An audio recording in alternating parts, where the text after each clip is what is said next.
UP के CM योगी आज मथुरा से करेंगे लोकसभा चुनाव के लिए प्रचार अभियान की शुरुआत। बीजेपी के प्रबुद्ध सम्मेलन को करेंगे संबोधित। मथुरा में श्री कृष्ण जन्मभूमि मंदिर भी जाएंगे सीएम योगी। मंदिर में करेंगे दर्शन पूजन। मंदिर के बाद दोपहर 2:30 बजे मेरठ पहुंचेंगे सीएम। चौधरी चरण सिंह विश्वविद्यालय में प्रबुद्ध सम्मेलन में करेंगे शिरकत। शाम 4 बजे गाजियाबाद जाएंगे सीएम योगी। नेहरू नगर में 20 मंडलों के प्रबुद्ध वर्ग से होंगे रूबरू। दिल्ली के सीएम केजरीवाल की याचिका पर आज हाईकोर्ट में सुनवाई होगी। गिरफ्तारी के खिलाफ दायर की गई है याचिका। सीएम केजरीवाल ने अपनी याचिका में गिरफ्तारी और रिमांड दोनों को बताया अवैध, तुरंत रिहा करने की अपील। ईडी ऑफिस में सीएम केजरीवाल से मिली उनकी पत्नी सुनीता केजरीवाल। 28 मार्च तक ईडी के रिमांड में हैं केजरीवाल। 31 मार्च की रैली के लिए विपक्ष तैयार। दिल्ली के मंत्री सौरभ भारद्वाज ने कहा, सब केजरीवाल की गिरफ्तारी का करेंगे विरोध। दिल्ली के ग्रेटर कैलाश में आप नेताओं का थाली बजाओ अभियान। अरविंद केजरीवाल को रिहा करने की मांग की। प्रदर्शन में सौरभ भारद्वाज भी शामिल हुए। दिल्ली विधानसभा का सत्र आज चलेगा। स्वास्थ्य सेवाओं को लेकर सत्र में होगी चर्चा। दिल्ली में आज कांग्रेस केंद्रीय चुनाव समिति की बैठक। लोकसभा चुनाव के लिए उम्मीदवारों के नामों पर चर्चा। कांग्रेस और आरजेडी के बीच सीट शेयरिंग को लेकर आज दूसरे दौर की बैठक होगी। पटना से होगा सीटों का ऐलान। कांग्रेस और आरजेडी की मंगलवार को भी हुई बैठक। कांग्रेस की ओर से मुकुल वासनिक, मोहन प्रकाश, सलमान खुर्शीद और अखिलेश प्रसाद हुए शामिल। आरजेडी की तरफ से बैठक में तेजस्वी यादव, मनोज झा रहे मौजूद। बैठक के बाद बोले तेजस्वी, कांग्रेस लेफ्ट और आरजेडी मिलकर लड़ेंगी चुनाव। सूत्रों की खबर, बिहार में कांग्रेस को 8 सीटें देने को तैयार आरजेडी। पूर्णिया, औरंगाबाद और काराकाट सीट भी चाहती है कांग्रेस। कांग्रेस नेता ताहिर अनवर ने कहा, कटिहार हमारी पारंपरिक सीट, उम्मीद है आरजेडी से मानेगी। आरजेडी अगर 9 से 10 सीट नहीं देती तो कांग्रेस को अकेले लड़ना चाहिए चुनाव। बिहार कांग्रेस के पूर्व अध्यक्ष अनिल शर्मा का बयान। समाजवादी पार्टी ने मुरादाबाद से बदला अपना उम्मीदवार। एसटी हसन की जगह रुचि वीरा मुरादाबाद से लड़ेंगे चुनाव। सपा ने रामपुर सीट से दिल्ली जामा मस्जिद के शाही इमाम मौलाना महिबुल्लाह नदवी को दिया टिकट। आज नामांकन दाखिल करेंगे मौलाना महिबुल्लाह। कैराना से सपा उम्मीदवार इकरा हसन का विवादित बयान। कहा, दोबारा बीजेपी की सरकार आई तो मुसलमानों को दोयम दर्जे का नागरिक बना दिया जाएगा। इकरा हसन ने गगोहा की चुनावी सभा में कहा, अगर बीजेपी 400 पार हो गई तो संविधान से करेगी छेड़छाड़। उस समय हमें अफसोस होगा, लेकिन हम कुछ नहीं कर सकेंगे।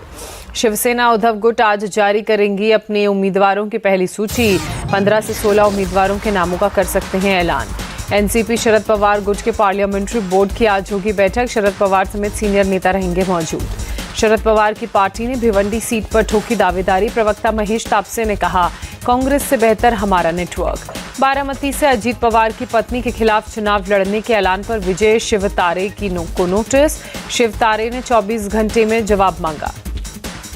मुंबई में आज राज ठाकरे की पार्टी एमएनएस की बैठक। एनडीए में शामिल होने की कर सकते हैं घोषणा।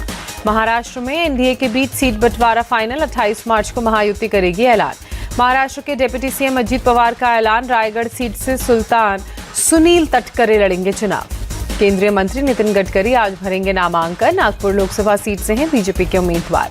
मध्य प्रदेश के लिए बीजेपी ने जारी की स्टार प्रचारकों की सूची। लिस्ट में नरेंद्र मोदी, अमित शाह, नितिन गडकरी, सीएम योगी, मोहन यादव, वीडी शर्मा समेत कई नेताओं के नाम शामिल। लोकसभा चुनाव के लिए बीजेपी की छठी सूची आई सामने। दौसा से जसकौर मीणा का टिकट कटा। कन्हैया लाल मीणा को बनाया गया उम्मीदवार। लोकसभा चुनाव को लेकर बीजेपी अध्यक्ष जेपी नड्डा और अमित शाह के बीच बैठक। बाकी बची सीटों पर उम्मीदवारों पर हुई बात। पीएम मोदी मेरठ से करेंगे चुनाव प्रचार का आगाज। 30 मार्च को जयंत चौधरी के साथ करेंगे रैली। पीएम मोदी ने सौंदेश खाली पीड़ित और बीजेपी प्रत्याशी रेखा पात्रा से की बात। शक्ति स्वरूपा बताया, रेखा ने ही सौंदेश खाली का मुद्दा उठाया था। 2026 तक असम में कांग्रेस का वजूद नहीं रहेगा, सीएम हिमंता बिस्वा शर्मा का दावा। असम के डिब्रूगढ़ में कई संगठनों के नेता बीजेपी में शामिल। सीएम हिमंता बिस्वा शर्मा ने दिलाई पार्टी की सदस्यता। सर्बानंद सोनोवाल भी रहे मौजूद। मंडी लोकसभा सीट से उम्मीदवार कंगना रनौत ने बीजेपी अध्यक्ष जेपी नड्डा से मुलाकात की। टिकट मिलने पर पार्टी का आभार जताया। कंगना ने जेपी नड्डा से करीब 1 घंटे तक बातचीत की। मुलाकात के दौरान सुप्रिया के विवादित पोस्ट पर भी बात की। मंडी में आज कांग्रेस के खिलाफ प्रदर्शन करेगी बीजेपी। कंगना के खिलाफ टिप्पणी को लेकर बोलेगी हमला। सुप्रिया श्रीनेत के खिलाफ चुनाव आयोग पहुंची बीजेपी। विवादित टिप्पणी पर एक्शन लेने की मांग। कंगना रनौत के खिलाफ पोस्ट पर एनसीडब्ल्यू सख्त। सुप्रिया श्रीनेत की चुनाव आयोग से शिकायत। दिलीप घोष के खिलाफ चुनाव आयोग पहुंची टीएमसी, ममता बनर्जी पर विवादित टिप्पणी करने पर जताई आपत्ति। बीजेपी ने सीएम ममता बनर्जी पर दिलीप घोष के बयान को अशोभनीय बताते हुए निंदा की। दिलीप घोष को नोटिस जारी कर जवाब मांगा। दिलीप घोष पर टीएमसी का पलटवार, मंत्री शशि पांजा ने कहा दिलीप घोष के डीएनए में दिक्कत। बीजेपी जितना ममता बनर्जी का अपमान करेगी उतना जनता साथ देगी। टीएमसी नेता सुष्मिता देव का बयान। ममता बनर्जी से माफी मांगे दिलीप घोष। टीएमसी नेता कुणाल घोष का बयान। उत्तराखंड के पौड़ी से अनिल बलूनी ने दाखिल किया नामांकन। रोड शो में शामिल हुई केंद्रीय मंत्री स्मृति ईरानी। चुनाव से पहले पंजाब में कांग्रेस को बड़ा झटका। सांसद रवनीत बिट्टू बीजेपी में शामिल, कहा पीएम ने पंजाब के लिए बहुत काम किया। बीजेपी में शामिल होने के बाद केजरीवाल पर बरसे रवनीत बिट्टू, कहा केजरीवाल के खालिस्तानियों से कनेक्शन की जांच हो। पंजाब नेता प्रतिपक्ष प्रताप सिंह बाजवा ने रवनीत सिंह बिट्टू पर साधा निशाना, कहा कुछ लोगों के जाने का अफसोस हुआ लेकिन इनके जाने से कोई अफसोस नहीं हुआ। पंजाब में अकेले चुनाव लड़ेगी बीजेपी, अकाली से गठबंधन पर नहीं बनी बात। पंजाब बीजेपी अध्यक्ष सुनील जाखड़ ने दी जानकारी। बीजेपी से गठबंधन नहीं होने पर सुखबीर बादल ने कहा अकाली दल वोटों की राजनीति नहीं करता। बाड़मेर जैसलमेर सीट से निर्दलीय चुनाव लड़ेंगे रविंद्र सिंह भाटी। सर्व समाज की बैठक के बाद किया ऐलान। उत्तराखंड के लिए बीएसपी ने लिस्ट जारी की, 5 उम्मीदवारों के नामों का ऐलान। हरियाणा की सभी 10 लोकसभा सीटों पर चुनाव लड़ेगी जेजेपी। पीएसी की बैठक में फैसला। के कविता को 9 अप्रैल तक न्यायिक हिरासत। ईडी ने नहीं मांगी रिमांड। कविता बोली ये मनी लॉन्ड्रिंग का नहीं, पॉलिटिकल लॉन्ड्रिंग का केस। सिक्किम विधानसभा चुनाव के लिए बीजेपी ने जारी की तीसरी सूची, 9 उम्मीदवारों के नामों का किया ऐलान। गुजरात विधानसभा उपचुनाव के लिए बीजेपी की लिस्ट जारी। कांग्रेस छोड़ बीजेपी में शामिल हुए 4 विधायकों को दिया टिकट। हिमाचल विधानसभा उपचुनाव के लिए बीजेपी ने 6 सीटों पर कांग्रेस के बागी विधायकों को उतारा। विरोध में कांग्रेस के कार्यकर्ताओं ने प्रदर्शन किया।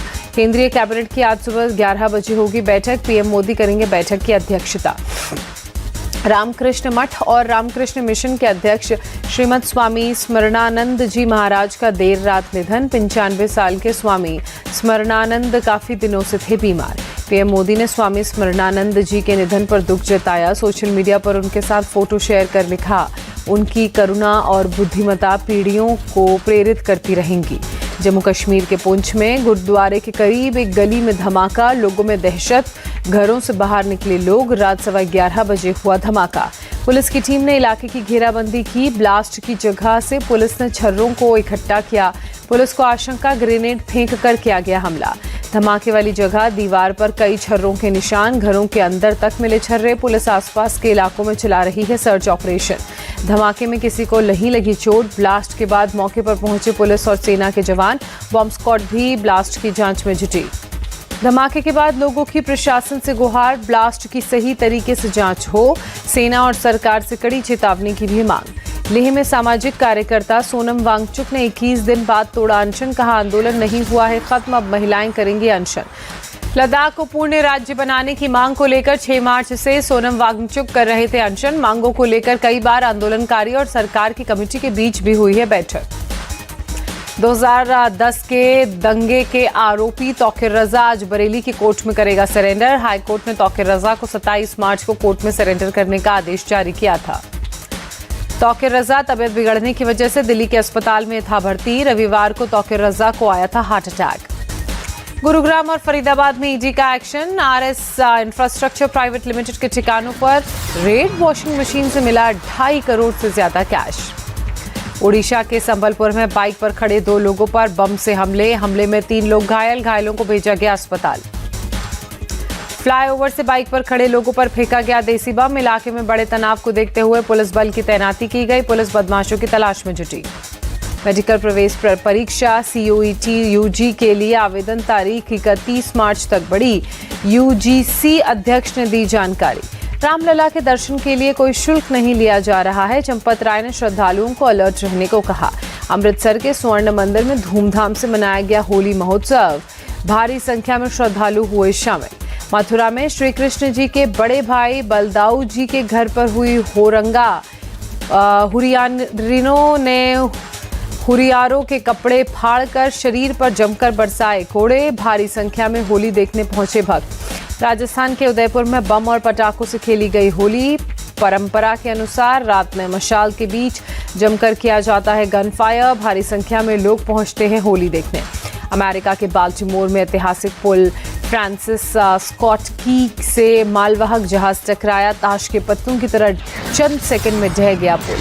सिंगापुर के एक मालवाहक जहाज ने पुल के एक खंबे में मारी टक्कर। खंबे के टूटते ही पेटा पब्सको नदी के ऊपर बना करीब 3 किलोमीटर लंबा पुल नीचे गिरा। अमेरिकी राष्ट्रपति जो बाइडेन ने ब्रिज के गिरने पर अफसोस जताया। पुल को फिर से बनाए जाने का भरोसा दिया। वॉशिंगटन में अमेरिकी रक्षा मंत्री लॉयड ऑस्टिन और इजराइल के रक्षा मंत्री योव गैलेंट की मीटिंग। इजराइल हमास लड़ाई को लेकर हुई चर्चा। इजरायली सेना का बड़ा दावा, हालिया हमले में हमास के 2 कमांडर्स इस्सा और तम्मा को ढेर करने में मिली कामयाबी। इजरायली वायुसेना ने गाजा के राफे में जोरदार हवाई हमला किया। 9 बच्चों 4 महिलाओं सहित कम से कम 16 लोगों की मौत। इजरायली सेना का दक्षिणी लेबनान पर हमला जारी। हिजबुल्लाह के सैन्य ठिकानों पर हुई बमबारी। रूस की सुरक्षा सेवा प्रमुख बार्तनिकोव का बड़ा दावा, कॉन्सर्ट हॉल पर हमला करने वालों को यूक्रेन से जोड़ा गया। उनका लिंक यूक्रेन से। यूक्रेनी नौसेना ने ब्लैक सी में रूसी युद्धपोत को तबाह करने का दावा किया। यूक्रेन के मुताबिक अब तक रूस के 3 युद्धपोत को तबाह करने में मिली कामयाबी। पाकिस्तान के खैबर पख्तूनवा इलाके में जोरदार आत्मघाती हमला, 5 चीनी नागरिकों सहित 6 लोगों की मौत। आईपीएल में आज सनराइजर्स हैदराबाद और मुंबई इंडियंस के बीच होगा मुकाबला। हैदराबाद में दोनों टीमें होंगी आमने सामने। शाम 7:30 बजे खेला जाएगा मैच। मुंबई इंडियंस को लगा झटका। सूर्य कुमार यादव सनराइजर्स हैदराबाद के खिलाफ आज के मैच में नहीं खेलेंगे। सूर्य कुमार को नेशनल क्रिकेट एकेडमी ने फिटनेस सर्टिफिकेट नहीं दिया। रचन शिवम के बाद तेज गेंदबाजों के प्रदर्शन से चेन्नई की लगातार दूसरी जीत। एक तरफा मुकाबले में गुजरात टाइटंस को 63 रनों से हराया। चेन्नई की जीत के हीरो रहे शिवम दुबे। शिवम ने 23 गेंदों में 2 चौके और 5 छक्कों की मदद से 51 रन बनाए।